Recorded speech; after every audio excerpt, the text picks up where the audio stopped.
A time for building, and a time for living, and for generation, and a time for the wind to break the loosened pane, and to shake the wainscot where the field mouse trots, and to shake the tattered arras woven with a silent motto.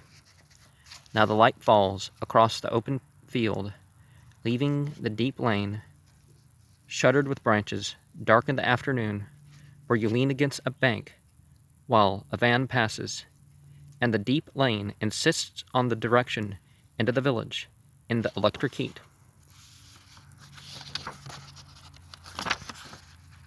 Hypnotized in a warm haze, the sultry light is absorbed, not refracted, by gray stone. The dahlias sleep in the empty silence, wait for the early owl. The association of man and woman in downsinge signifying matrimony, a dignified and commodious sacrament, two and two, necessary conjunction, holding each other by the hand, are the arm, which betokeneth concord. And the association to concord is a quote from his poem, The Governor, which connects in much the same way.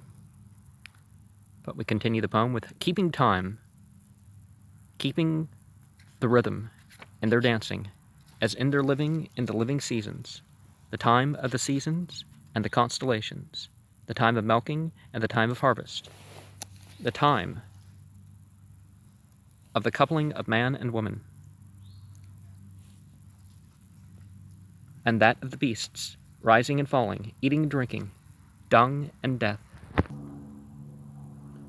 There is, it seems to us, as best only a limited value in the knowledge derived from experience. The knowledge imposes a pattern and falsifies, for the pattern is new in every moment, and every moment is a new and shocking valuation of all we have been.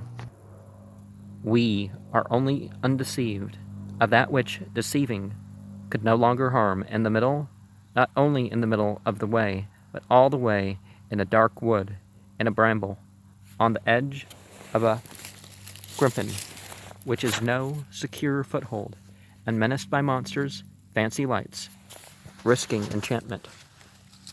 If you look at even the very material world, and even what we're physically capable of, we perceive very little comparatively. And so why in the world are we focused on the unreal and the unimaginary at all,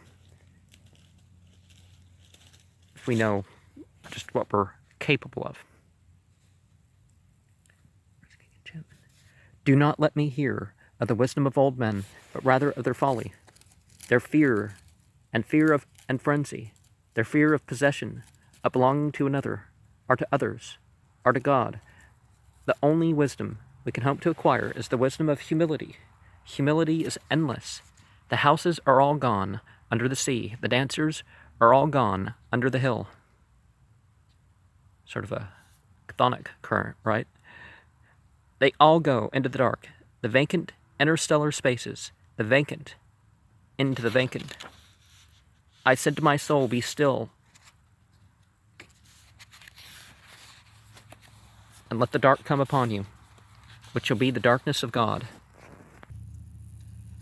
I said to my soul, be still, and wait without hope, for hope would be hope for the wrong thing. Wait without love, for love would be love for the wrong thing. Whisper of running streams and winter lightning, the wild thyme unseen and the wild strawberry, the laughter in the garden, echoed ecstasy, not lost but requiring, pointing to the agony of death and birth. Only, our only health is the disease, if we obey the dying nurse, whose constant care is not to please, but to remind of R and Adam's curse, and that to be restored our sickness must grow worse. The chill ascends from feet to knees, and fever sings in mental wires. If to be warmed, then I must freeze and quake in frigid purgatorial fires, of which the flame is roses and the smoke is briars.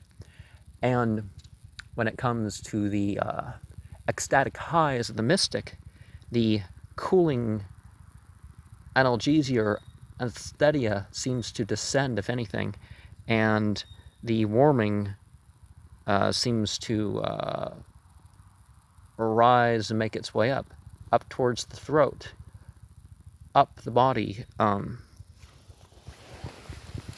The dripping blood, our only drink. The bloody flesh, our only food.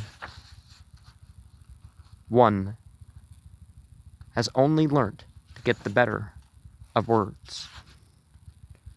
For the thing one no longer has to say are the way in which one is no longer supposed to say it.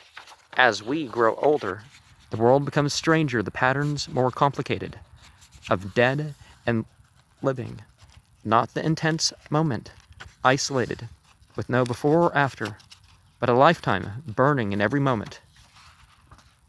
And not the lifetime of one man only, but of old stones that cannot be deciphered.